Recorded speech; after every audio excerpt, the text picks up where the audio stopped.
할렐루야. 이렇게 따뜻한 환영을 해 주셔서 너무 감사합니다. 도대체 아마 여러분들은 부산이 시골이라고 생각하시죠? 제가 1990년대 말에 잠실중앙교회 부목사로 부임을 했어요. 근데 그 해에 하필이면 눈이 엄청 왔거든요. 교인들이 전만 보면 촌에서 목사님이 한 분 오시더니 이렇게 하늘에서 눈이 많이 내린다고. 그게 다 저 촌에서 온 목사님 때문이라고. 그래서 제가 얼마나 웃겼는지 모르겠습니다. 예. 그리고 잠실에서 부목사로 사역하다가 목동에서 영신교회라는 교회를 한 7년 정도 담임으로 섬기다가 다시 또 고향 부산으로 내려갔어요. 멀리 느껴지긴 하지만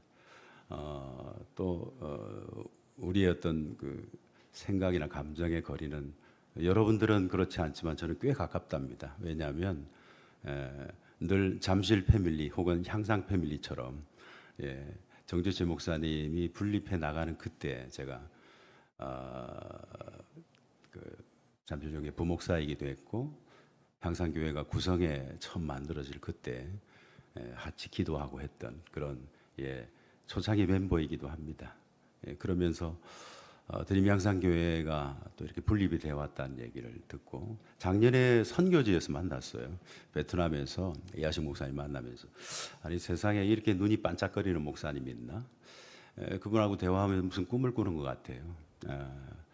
대화하기를 좋아하면서 또 건강한 교회에 대해서 하나님의 어떤 주신 사명들에 대해서 얘기를 하는데 자칫 정신을 잃었다가는 이분하고 밤을 샐지도 모르겠다는 생각이 좀 들어서 중간중간 끊기도 하고 그런데 그렇게 교제하면서 너무 이렇게 이 드림 향상교회가 궁금했습니다.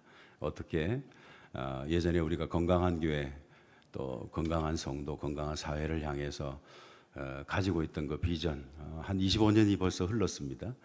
그 시절에 어떤 그 꿈이 그대로 이루어지고 있구나 하는 그 현장을 보고 싶었는데 예배하면서 벌써 저는 이 교회가 그 교회구나 하는 것을 느꼈습니다. 성령 공동체로서 아름답게 잘 성장해가는 그런 건강하게 성장하는 우리 드림 향상교회 아마 이기 사역이 이제 목사님 오시면서 시작이 될 텐데 더 단단하게 더 아름답게 그렇게 성장해 가기를 주님의 이름으로 축원합니다. 엘리비젤이라고 하는 우리 임 목사님이 워낙 키가 커가지고 이걸 한없이 지금 내리는데도 지금 아직도 내려오지 않고 있는 엘리비젤이라고 하는 루마니아 출신의 노벨 평화상을 받은 유대인이 있습니다. 사실 이분은 루마니아 출신 유대인으로서 그야말로 나치 치하에서 엄청난 박해를 받았어요. 사실 그때 다 죽었지 않습니까? 아우슈비츠 그 수용소에서 정말 대부분이 다 죽었는데 이분도 부모도 죽고 그 형제도 죽고 다 죽었어요. 근데 어떻게 이 엘리 비젤이 살아남은 겁니다. 그가 나중에 프랑스에서 공부도 하고 이제 학자가 되고 보스턴 대학에서 교수가 되고 이제 그러나 늘 이분 마음속에 자기가 유대인이고 또 자기가 겪었던 어떤 그 경험들은 늘 자기의 삶의 이렇게 상처로 혹은 새로운 비전으로 늘 따라다녔던 것 같아요.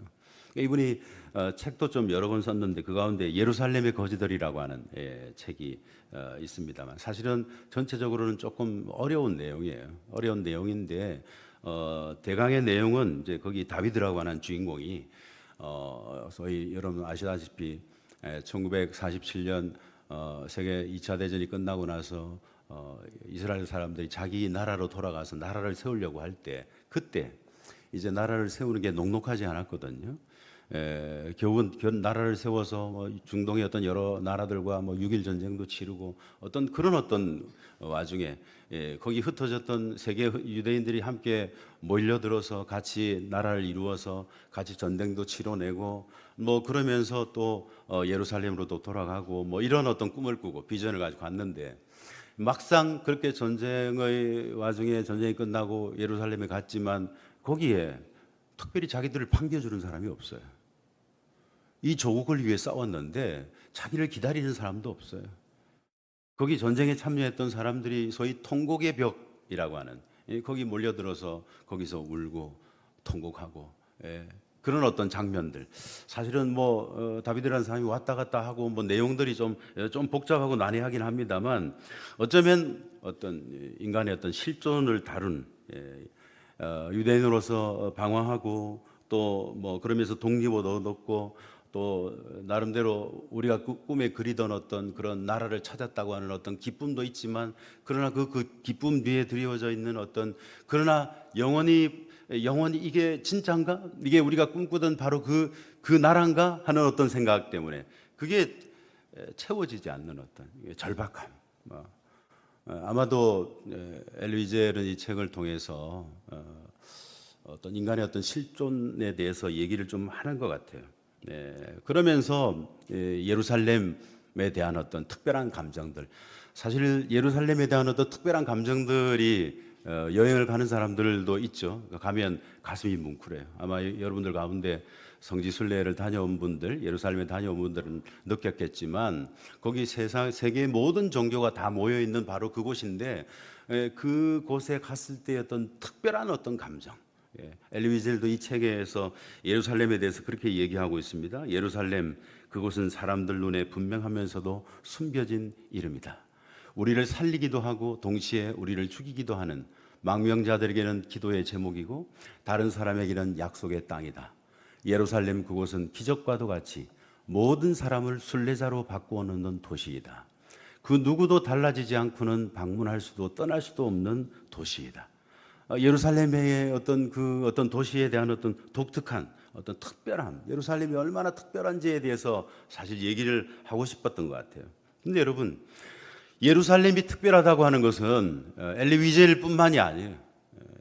혹은 그 예루살렘을 중심으로 살아가는 유대인들, 그들에게만 이 예루살렘이 특별한 건 아니에요. 우리 그리스도인들에게도, 그곳을 가봤든지 안 가봤든지 우리 그리스도인들에게도 예루살렘이라고 하는 이 도시는 분명 특별한 곳입니다. 왜냐하면 예수님께서 예루살렘을 특별하게 말씀하셨기 때문입니다. 마태복음 23장 37절부터 39절까지 같이 한번 읽어볼까요? 같이 읽겠습니다. 시작. 예루살렘아, 예루살렘아.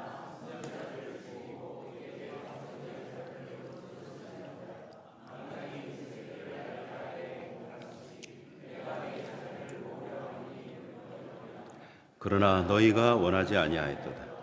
보라, 너희 집이 황폐하여 버려진 바 되리라. 내가 너희에게 이르노니 이제부터 너희를 찬송하리로다. 주의 이름으로 오시는 이여 할 때까지 나를 보지 못하리라 하리. 여기 예루살렘아, 예루살렘아, 예수님께서 예루살렘아, 예루살렘아, 선지자들을 죽이고 내게 파송된 자들을 돌로 치는 자여라고 안타깝게, 정말 간절하게 예루살렘을 부르고 계신, 예루살렘아, 예루살렘아 두 번 부르고 계세요. 여러분, 성경을 읽을 때 여러분 눈치채시겠지만 두 번 연속해서 부를 때는 뭔가 중요하다는 겁니다. 선생님들이 연거푸 두 번 얘기할 때는 그거 시험에 나오는 거잖아요. 밑줄을 꺼놔야 되는 거예요. 왜 두 번이나 말씀하실까? 예수님은요, 혹은 성경에서는 곧잘 두 번, 내 아들 압살롬아, 내 아들 압살롬아, 그 아들 죽었을 때 어떤 그 다윗의 어떤 마음, 혹은 마르다 집에 갔을 때 어떤 그 마르다가 일밖에 하지 않잖아요. 그러니까 마르다야, 마르다야 두 번 연거푸 불렀던 어떤 그 예수님의 어떤 음성, 이런 것들, 사실 두 번 연거푸 부른다고 하는 것은 보통 어떤 마음이 아니에요. 굉장히 좀 강조하고 싶은 어떤 그런 마음이 있는데, 어떤 그 강조하는 마음이 뭐냐면, 여기 예루살렘아, 예루살렘아, 예루살렘을 향해서 부르시는데 정말 안타까워가지고 기대하는 마음이 있었어요. 예루살렘이니까 기대하는 마음이 있었어요. 근데 기대하는 마음과 함께 안타까운 거예요. 안타까운 거예요. 다메섹 도상에서 예수님을 믿는 사람들을 잡아다가 감옥에 가두려고 하는 어떤 그 사울을 만났을 때도, 사울아, 사울아, 네가 어찌하여 나를 핍박하느냐. 사울아, 사울아. 사실은 그 사울에 대한 어떤 마음, 그가 어떤 사람인지 알고 있어요. 그가 어떻게 쓰임받을지 알고 있어요. 근데 지금 너무 상황이 안타까운 거예요. 너무 안타깝게 사울아, 사울아. 예루살렘아, 예루살렘아 부르시는 이 장면은 예루살렘에 대한 예수님의 특별한 감정이 들어가 있는 거예요. 여러분, 예루살렘은요, 그냥 단순한 도시가 아니에요. 예. 예루살렘은 뭐 그저 어떤 장소의 어떤 이름 그런 정도가 아니에요. 예루살렘에 대해서 요한계시록 21장 2절에 보니까 그렇게 말씀을 하고 있어요. 같이 읽어볼까요? 시작. 또 내가 보니 거룩한 성 예루살렘 하나님께로부터 내려 그 준비한 것이 신부가 남편을 위하여 단장한 것 같더라. 이 예루살렘, 하나님의 어떤 회복된 하나님의 공동체, 온전한 하나님의 백성, 단순한 도시 이름을 뛰어넘어서, 단순한 어떤 장소의 어떤 이름을 뛰어넘어서 회복된 하나님의 사람들, 하나님의 공동체. 그래서 이 예루살렘은 그저 당신이 사랑하시는 당신의 백성들을 의미하는 거예요. 너무 사랑합니다. 생각만 해도 눈물이 핑 도는.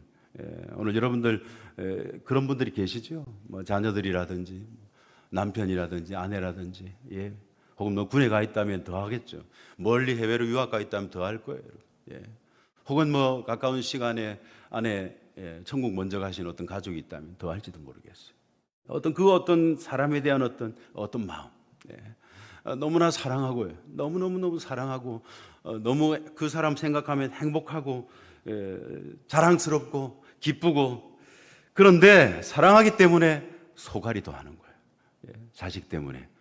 제가 우리 집 아이들이 여기 없었으니 하는 말이지, 저도 아이를 세어 키우면서 너무 사랑하는 그 아이들 때문에 소갈이를 좀 했을 것 같지 않습니까, 여러분? 저는 전형적인 아이형에다가 요즘 아이들 하는 말로 애견남 스타일이에요. 그러니까 끙끙 앓죠. 아내는 좀 조금 좋아하는 다른 성향이 있어서 툴툴 털고 하는데, 저는 그것 때문에 가슴 졸이기도 하고요, 마음이 아프기도 하고요, 안타깝기도 하고요. 어떤 마음, 사랑하기 때문에 소갈이도 하고, 사랑하기 때문에 안타깝기도 하고. 여러분, 예루살렘아 부르시는 이 주님의 음성에는 너무너무 사랑하는 그 예루살렘 공동체, 예루살렘 그 하나님 백성들을 너무 사랑하는, 그러나 너무 사랑하니까 소갈이도 하시고 안타깝기도 하시고. 왜? 기대했거든요. 이제 시집 가서 잘 살 줄 알았어요. 나라를 이루어서 하나님 뜻을 잘 이루면서 그렇게 살 줄 알았다고요. 근데 거기서 소갈이를 하는 거예요. 너무 안타까운 거예요. 주님의 마음이 그런 마음이에요.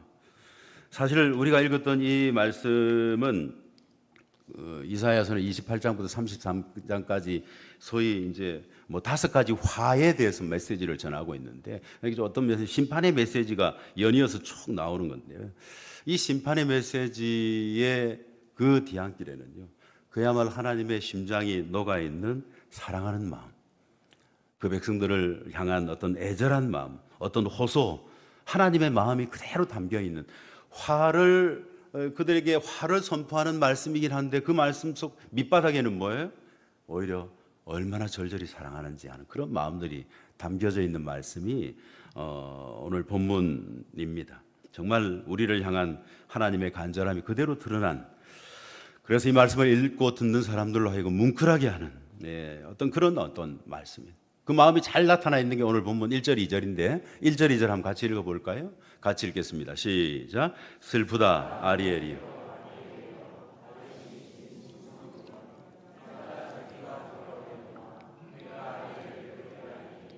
그가 슬퍼하고 애곡하며 내게 슬프다 아리엘이여, 두 번 하면 뭔가 좀 밑줄 끊어낸다고 그랬잖아요. 시험에 나온다고. 굉장히 강조하는 거예요. 아리엘이여. 슬프다. 호이라고 하는 의성어인데, 그저 정말 너무 아프다, 너무 안타깝다. 안타까움을 이제 표현하면서, 그 안타까움을 표현하면서 그 다음 나오는 말이 아리엘이여. 사랑하는 마음이 있는데, 정말 그 애절한 어떤 마음이 함께 담겨져 있는 그런 의미로 두 번 이렇게 연거푸어서 부르고 있습니다. 사실 아리엘은 예루살렘을 이야기하는 또 다른 의미의 단어거든요. 그런데 여기서 예루살렘아라고 부르지 않고 아리엘이여 그렇게 부르고 있습니다. 사실은 특별하게 이렇게 부르는 이유가 있어요. 하나님께서 아브라함의 이름을 바꿔주시고 베드로의 이름을 바꿔주시고, 성경에 나온 어떤 사람들의 이름을 바꿔주실 때는 사실은 그 이름 속에 담긴 그 이름값 하면서 그렇게 살라고 하는 하나님의 기대감이 있거든요. 지금 여기서도 예루살렘이라고 불러야 되는데 예루살렘을 뜻하는 어떤 이름은 또 다른 이름으로 아리엘이라고 이스라엘 백성들을 부르면서 그 이름 속에 담긴 어떤 의미로 그들에 대해서 갖고 계시는 기대감을 말씀을 하시려고 하는 거예요. 어떤 기대감이 있기 때문에 예루살렘이라고 부르지 않고 아리엘이라고 부르고 있는. 그래요, 여러분. 오늘 말씀대로 한다면 우리는 하나님 나라의 아리엘들입니다. 오늘 이 드림 향상교회 이 공동체는 이 교회는 바로 아리엘이다. 따라합시다. 우리는 아리엘입니다. 하나님의 아리엘. 그렇습니다. 우리의 이름은 아리엘입니다. 하나님께서 드림 향상이라고 하는 이름으로 우리를 모으셨고 불러주셨지만 우리의 또 다른 이름은, 우리에게 붙여주신 또 다른 이름, 우리 교회에 붙여주신 또 다른 이름은 아리엘이다 하는 것입니다. 이기 사역을 준비하고 이제 출발하려고 하는 우리들에게 아리엘이라고 하는 어떤 이름을 붙여주면서 우리에게 기대하고 있는 게 뭘까? 사실은 아리엘아 아리엘아 두 번이나 연가 부르는 것은 너는 아리엘이야. 아리엘처럼 살아야 돼. 근데 너 지금 뭐 하고 있니? 너 지금 잘 하고 있니? 라고 지금 말씀을 하고 있는데, 이 아리엘은 뭐 천사 이름으로 좀 알려져 있기도 하고 그렇긴 한데 여기서는 아무리 봐도 천사의 이름으로 언급된 게 아니고요. 어쨌든 이스라엘 예루살렘에는 또 다른 이름이고, 이 아리엘이라고 하는 이름이 담긴 의미를 가지고 이스라엘 백성들에게 메시지를 주는 것인데, 자 그렇다고 한다면 아리엘이라고 하는 이 이름의 뜻은 도대체 뭐냐? 이게 중요한 게, 이 이름의 뜻이 이스라엘 백성들이 주시려고 하는 메시지이거든요. 이 메시지, 이름을 바꾸어 부르면서까지 주시는 메시지가 있는 건데 두 가지 정도 좀 정리를 해보려고 하는데, 첫 번째는 하나님의 사자라고 하는 어떤 의미가 있습니다. 하나님의 사자. 이스라엘 백성들을 향해서, 예루살렘을 향해서 아리엘이라고 부르시는 어떤 이유의 첫 번째 그 이름의 의미는 너는 하나님의 사자다. 이게 뭘 의미하는 걸까? 하나님의 사자. 사자라고 하는 하나님의 사자. 저는 예전에 학창시절에 토요일만 되면 TV에서 토요 명화 보는 게 저의 낙이었어요.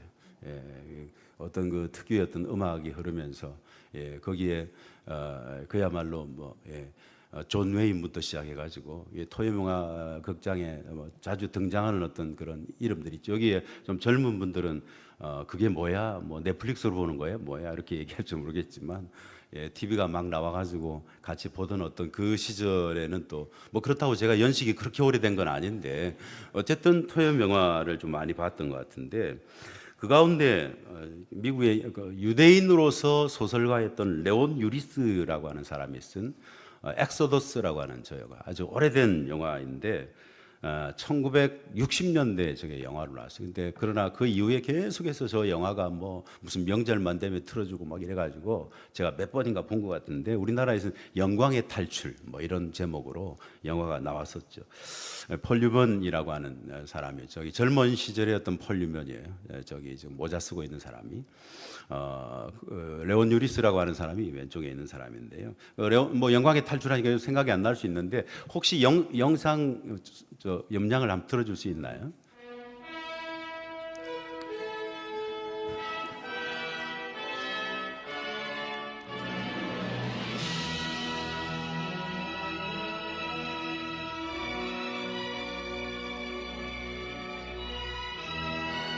예. 감사합니다. 옛적에 그 좀 추억이 떠오르십니까? 이 음악이 여러분 좀 익숙하십니까? 토요 명화가 시작되면 저 음악부터 시작됐어요. 저 음악을 들으면 가슴이 저는 쿵쾅거려가지고, 사실 제가 좀 입문말 됐더라면 제가 사실 여기 있지 않고 충무로에서 좀 이렇게 다니는 근데 이게 안 맞춰졌어요. 그냥 영화만 좋아하는 사람으로 끝나버렸는. 근데 여기에 이 영광의 탈출에 나오는 이 아리벤 카난이라고 하는 이 폴 유먼이 이제 그 사람이에요. 그 사람인데 조금 전에 좀 잠깐 말씀드리긴 했습니다만, 이스라엘이 1947년 이제 2차 대전이 끝나고 나서 이 사람들이 나라를 회복하려고 나라를 새롭게 만들려고 이렇게 건국 운동을 할 때 그때 아랍의 여러 나라들이 처음 반대를 했습니다. 얼마나 눈에 가시 같은 존재인데 거기 늘 전쟁해 왔잖아요. 그런데 거기 나라가 세워진다는 건 보통 일이 아니에요. 예, 그래서 아랍 나라들이 반대하니까 그 나라들과 또 석유며 뭐 여러 가지 정치 관계가 얽혀 있는 서구 유럽의 어떤 나라들, 특별히 영국 같은 나라들도 반대를 하는 것입니다. 이 나라가 세워지지 않도록. 조금 전에 그 나왔던 그 배 이름이 엑소더스 호인데요. 저 배에다가 그 나라로 돌아오려고 하는 사람들 다 실었어요. 그래가지고 키프러스라고 하는 성경에는 구브로라고 바나바의 고향인 그 구브로 거기다가 다 감금을 하려고 거기 수용하려고 이제 다 이렇게 이제 갖다 하는데 뭐 이게 이제 아까 그 아리벤 카벤이라고 하는 사람이 스트라이크를 일으킵니다. 우리 그럴 수 없다. 가판에 다 들어눕고 막 이렇게 단식하고 막 예. 그 이것에 대해서 어떤 기자가 이제 세상에 알리기 시작하고 절대로 그래서는 안 된다. 왜 이렇게 하느냐 이래가지고 그들이 그 키프로스에서 탈출을 해가지고 이제 다시 본국으로 돌아와서 나라를 이룬다고 하는 어떤 그런 아주 스펙타클한 어떤 이야기인데 제가 너무 재미없게 그 얘기를 했습니다만 어쨌든 거기에 나오는 이 아리벤 카난이라고 하는 이 사람의 이미지가 저는 여기 사자라고 하는 어떤 이미지와 너무 걸맞지 않는 것 같습니다. 절대 굴하지 않아요. 이 나라를 세우려고 하는 이 마음 앞에서 얼마나 많은 핍박과 회유와 협박과 뭐 여러 가지 공격들이 있었는지 몰라요. 그런데 이 나라를 세우려고 하는, 나라를 다시 찾겠다고 하는 어떤 이 소명을 가진 이 아리벤 카난을 절대로 이렇게 무너뜨리지 못하는, 어떻게 할 수가 없어요. 그래서 그 수많은 나라들이 달려붙어도 이 사람을 결국은 이길 수가 없었습니다. 사랑하는 성도 여러분, 하나님의 사람으로서 하나님이 주신 소명을 붙잡고서 세상과 타협하지 않고, 그래요, 우리는 건강한 교회를 꿈꾸는 사람들이에요. 예, 세상이 뭐라고 해도 말이에요. 얼마나 많은 어그리 크리스찬들이, 또 얼마나 많은 엉터리 같은 리더십들이, 많은 사람들이 교회에 대한 이미지를 구겨버리고 말이에요. 그래서 믿지 않는 사람들까지도 교회 이야기를 들으면 머리를 흔들고 말이에요. 도대체 이게 뭐냐? 사실 그렇지 않잖아요.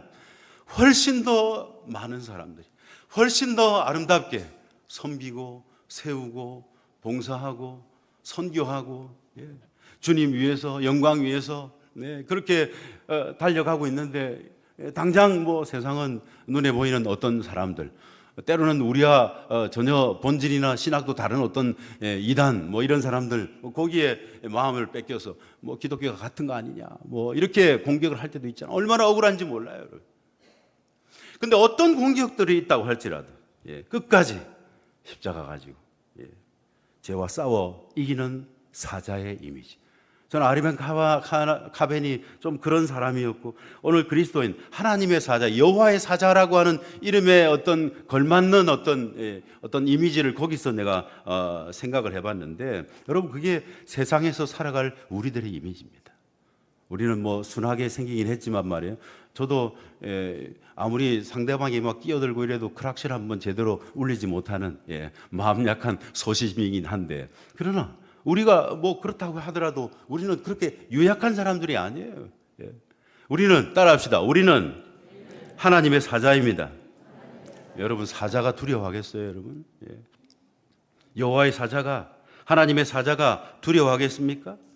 어떻게 하나님의 사자가 두려움과 혹은 걱정과 염려 거기에 사로잡혀 있겠습니까? 어찌하여 그 정정긍긍하면서 말입니다. 세상에 그 별것 아니는 아닌 것 그 붙잡고 그거 살려고 말이에요. 그거 붙잡고 살려고 거기에 다 무언가 다 있는 것처럼 해서 온통 마음을 다 뺏긴 채 진짜를 붙잡지 못하고 사자가 그렇게 살 수 있겠습니까? 하나님은 우리를 아리엘이라고 부르시면서 너희는 여호와의 사자다라고 그렇게 부르고 있습니다. 하나님의 사자인 당신의 백성이 하나님의 백성이기 때문에 고난당할 수 있어요. 호락호락하지 않죠. 하나님이 때때로는 고난을 허락할 때도 있습니다. 그런데 고난이 있지만 따라합시다. 결국은 승리하게 하십니다. 자, 3절 4절 한번 읽어볼까요? 오늘 본문 3절 4절 같이 읽겠습니다. 시작. 내가 너를 사면으로 둘러 진을 치며 너를 애워 대를 쌓아 너를 치리니 내게 낮아져서 땅에서 말하며 내 말소리가 나직이 티끌에서 날 것이라.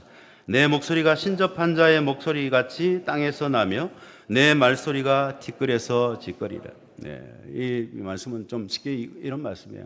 하나님의 사자가 세상 가운데 좀 어려움이 있고 공경을 당할 수 있습니다. 때로는 그 어려움이 내 잘못 때문에 오는 것일 수도 있고요. 어떤 것들은 환경 때문에, 어쩔 수 없는 구조 때문에, 뭐 이런 것 때문에 내게 어려움이 올 수 있어요.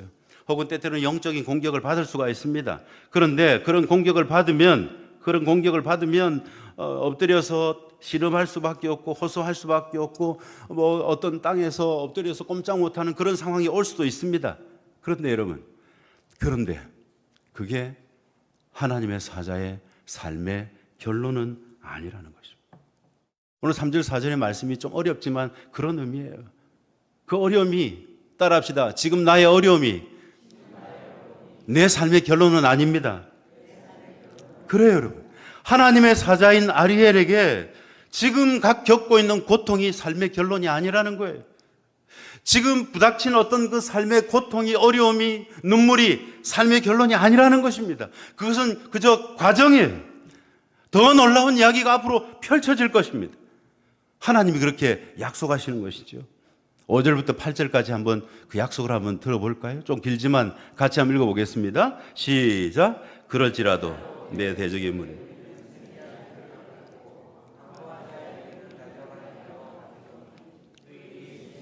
갑자기 일어날 것이라. 만군의 여호와께서 우레와 지진과 큰 소리와 회오리 바람과 폭풍과 맹렬한 불꽃으로 그들을 징벌하실 것인지, 아리엘을 치는 열방의 물이 곧 아리엘과 그 요새를 쳐서 그를 공고하게 만드는 밤의 환상같이 되리라. 줄인 자가 꿈에 먹었을지라도 깨면 그 속은 여전히 비고, 목마른 자가 꿈에 마셨을지라도 깨면 곤비하며 그 속에 간증이 있는 것 같이 시온산을 치는 열방의 무리가 그와 같으리라. 하나님의 시간에, 하나님의 방법으로 하나님의 대적은 순식간에, 여기 보니까 바람에 나르려고 하는 겨같이 될 것이다. 아리엘로 부르시면서 우리에게 그렇게 약속을 하시는 거예요. 너희를 공격하고 너희를 포위하고 있는 그것이 어느 날 순식간에 불어온 바람 때문에 겨같이 날아가고 말 것이야. 할렐루야. 믿으십니까, 여러분? 얼마나 공격들을 많이 받아요, 여러분. 하나님 말씀대로 살려고 하면 할수록 공격들이 있어요. 때로 주님, 내가 이렇게 섬기는데도 왜 나에게 이런 걱정이 있어요? 나 지금 이기사역 이제 안식년 마치고 오시는 목사님과 진짜 멋지게 하고 싶다고요. 왜 이렇게 내 삶에 어려움이 있는 거예요? 출발 갖지 못하게 왜 이러는 거예요? 여러 가지 걱정과 염려가 있어요. 거기 완전히 내가 좀 꼼짝 못하게 사로잡힌 사람처럼. 근데 하나님께서 하나님의 시간에 하나님의 역사하심으로 너희를 둘러싸고 포위하고 있는 그것들을 바람 앞에 겨처럼 날아가게 할 것이다. 승리하게 할 것이다. 그들이 이기는 것 같으냐? 그들의 승리는 꿈속에서 뭘 먹는 것 같아서, 그들이 이긴 것 같지만 꿈 깨고 나면 아무것도 아니야. 그렇게 말씀을 하는 거예요. 이 약속을 믿으시기를 주님의 이름으로 축원합니다. 아무리 공격한다고 할지라도, 하나님의 사람들을 아무리 애워싸고 공격하고 또 공격한다고 할지라도, 우리가 하나님의 사람으로 서 있기만 하면, 건강한 교회에 대한 꿈을 가지고 말이에요, 하나님, 우리는 틀림없이 이 길을 갈 것입니다 라고 하는 그 믿음을 가지고 믿음으로 서 있기만 하면, 여러분, 우리에게서 그들이 얻어갈 건 아무것도 없어요.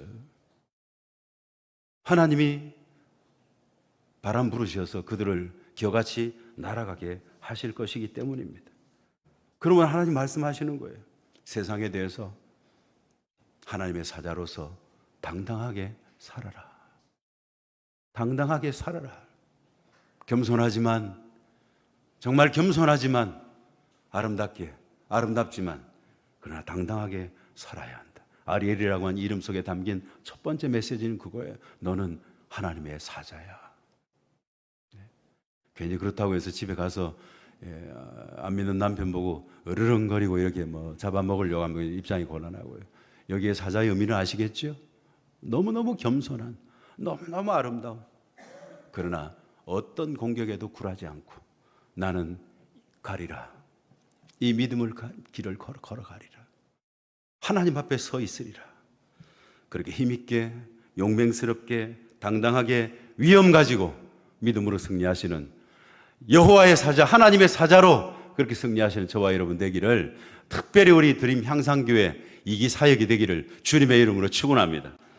한 번 더 하나의 의미를 더 살핀다면, 아리엘이라고 하는 이 이름 속에 담긴 또 다른 뜻은요, 스펠링은 똑같은데 번제단이라고 하는 뜻이 있어요. 번제단. 하나님께서 너는 아리엘이다, 너는 하나님의 사자다라고 말씀하시고, 또 한편으로는 너는 아리엘이다, 너는 번제단이다. 무슨 말일까? 하나님의 사람, 하나님의 공동체인 우리가 하나님 앞에 어떤 모습으로 서 있어야 되느냐. 세상에 대해서는 여호와의 사자, 하나님의 사자로 당당하게 서 있어야 된다. 그런데 하나님 앞에서는 어떻게 서 있어야 되는가? 하나님과의 관계 속에서는 우리는 어떤 모습이어야 하는가? 세상에서는 아리엘, 하나님의 사자지만 용맹스럽고 당당하고 위엄 있게 힘 있게 살아가야지만, 하나님에 대해서는, 하나님 앞에서는 삶의 모든 것이 하나님께 기쁨이 되기를 원하고, 나의 모든 삶을 태워드리는 번제단 같은 삶을 살아야 한다. 그것이 고난이라고 할지라도 다 태워서 올려드리는, 그것이 수치라고 할지라도 그것을 다 태워 올려드리는. 그래서 레위기에 수십 번 나오는 말이 뭐냐면, 이는 여호와께 향기로운 냄새라.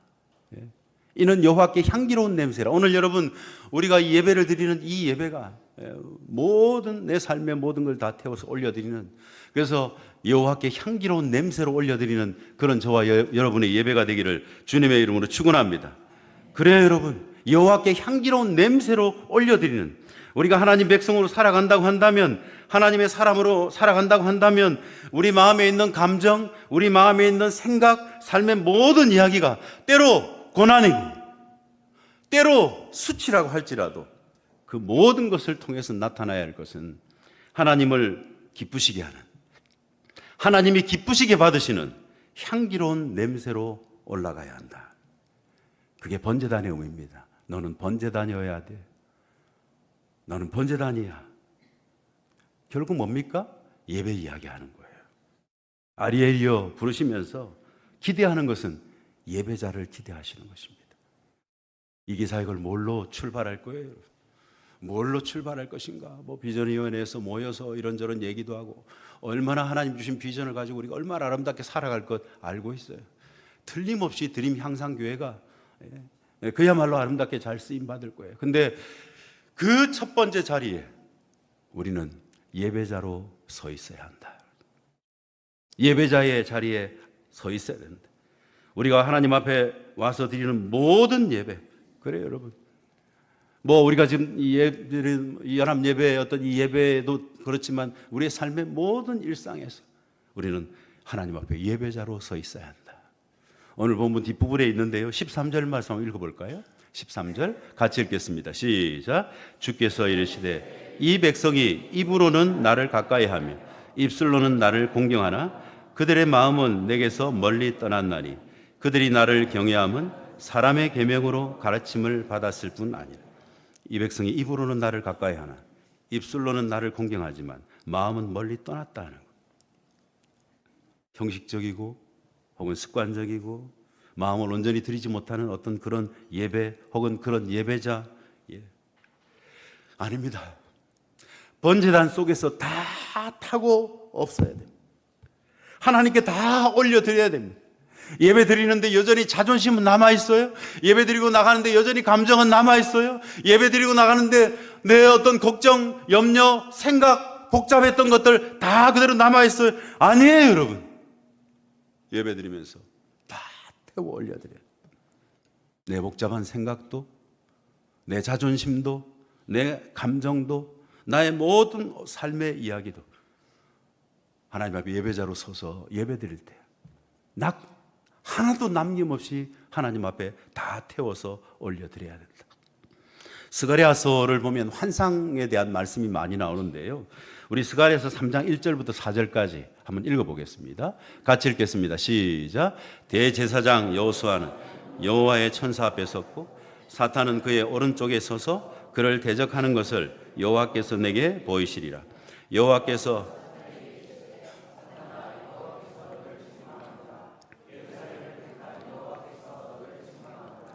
이는 불에서 꺼낸 거슬린 나무가 아니냐 하실 때 여호수아가 더러운 옷을 입고 천사 앞에 서 있는지라. 여호와께서 자기 앞에 선자들에게 명령하사 그 더러운 옷을 벗기라 하시고 또 여호수아에게 이르시되 내가 내 죄악을 제거하여 버렸으니 내게 아름다운 옷을 입히라 하시고. 스가랴가 환상을 보는데요, 사단과 함께 지금 하나님이 계시는 거예요. 사단이 늘 뭐 고발하잖아요. 뭐 막 고발하고, 근데 그 사단이 고발하는 그 자리에 하나님이 보여주시는 환상이 거슬린 나무 환상을 보여주는 것입니다. 무슨 이야기냐면, 사단이 하나님 백성들에게 막 이렇게 고난을 줘도 괜찮겠습니까? 이러면서 고난을 막 주고 있고, 어려움 주고, 공격하고, 어렵게 하고, 힘들게 하고. 그런데 거슬린 나무 환상이라고 하는 것은 그것이 하나님의 사람들을 온전히 태워버리지를 못하고 그저 거슬리게 했을 뿐이다. 거슬리게 했을 뿐이다. 겉으로 볼 땐 다 타버린 것 같아요. 겉으로 볼 땐 타서 아무것도 안 남은 것 같아요. 그런데 거슬린 것 벗기고 나니까, 여러분 군고구마 생각해 보세요. 겉은 좀 이렇게 탔어요. 겉바속촉. 그래서 겉은 다 탔어요. 근데 딱 이렇게 겉을 벗겨내고 보니까 어때요? 속은 너무 먹음직한 이 군고구마가 안에 들어가 있는 것처럼 말이에요. 거슬린 거 벗기고 나니까 여전히 속이 멀쩡한 거예요. 주님께서 대제사장 여호수아에게 더러운 옷을 이렇게 벗기고, 이제 거슬린 그 옷을 벗기고 새 옷을 입히면서 내 모든 수치와 더러움과 부끄러움은 이제 다 없어졌다. 그 환상을 보여주는 거예요. 더 아름답게 되었다.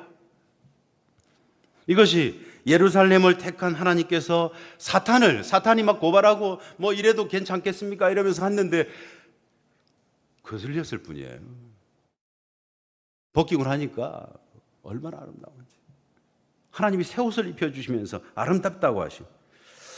여러분, 그렇습니다. 우리 믿음의 사람, 참 하나님의 사람은요, 세상에서 어려움 당하고 혹은 힘든 일을 당하고 사단 마귀 공격을 받는다고 할지라도 따라합시다. 거슬릴 뿐, 다 타버리지는 않습니다. 믿으십니까? 거슬리는 거예요, 여러분. 여러분, 거슬린 것 때문에 속지 마세요. 거슬린 것 때문에 나 끝났다고 생각하지 마세요. 나는 이제 틀렸어. 나는 이제 틀렸어. 뭐 거기에 동참하기 힘들어. 아니에요, 여러분. 속지 마세요. 거슬렸을 뿐이에요, 여러분. 다 타지 않았어요. 그게 은혜예요, 여러분. 아리엘이라고 부르시는, 우리를 아리엘이라고 부르신 하나님의 약속이에요.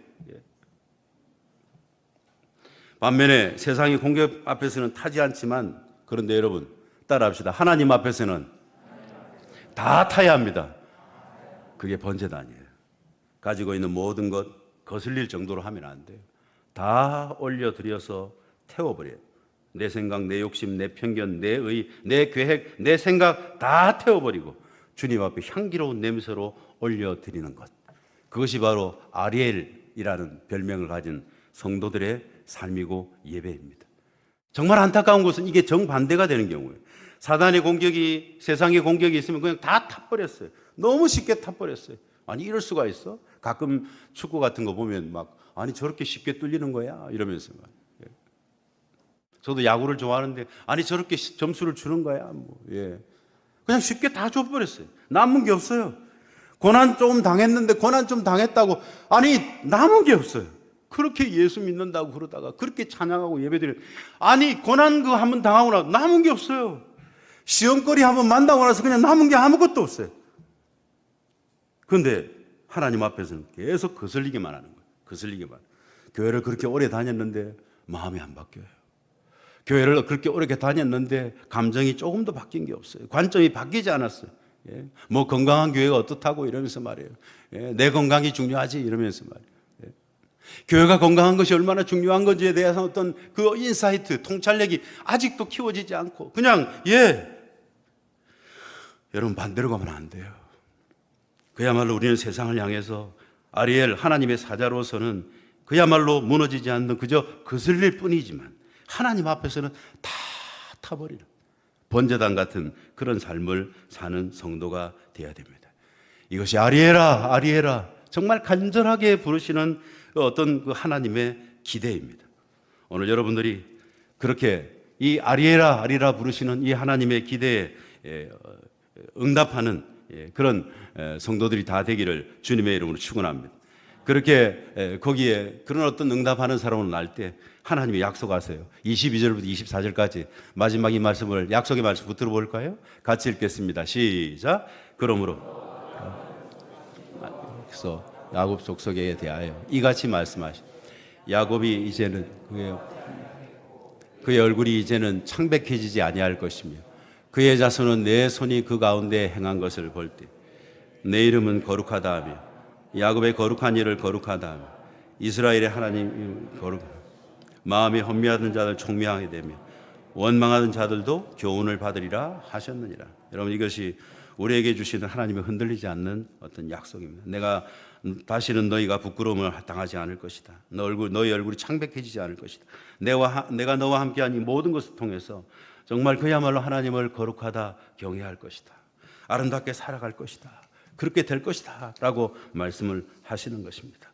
사랑하는 성도 여러분, 이제 이기 사역을 준비하신다고 하니까 괜히 제가 기대가 되네요. 네. 6개월 동안 안식년을 마치시고 오신 그 주님께서 잘 준비하게 하신 목사님이 어떤 모양으로 무장되어 왔을지 하나님이 하셨을 테니까요. 그리고 여러분들은 또 교회에서 어떤 여러 모임들을 하면서 이 사역들을 같이 준비해 왔어요. 틀림없이 우리를 아리엘이라고 부르신 하나님께서 우리 드림 향상교회를 향한 어떤 비전과 꿈을 가지고 나아가게 될 줄 믿습니다.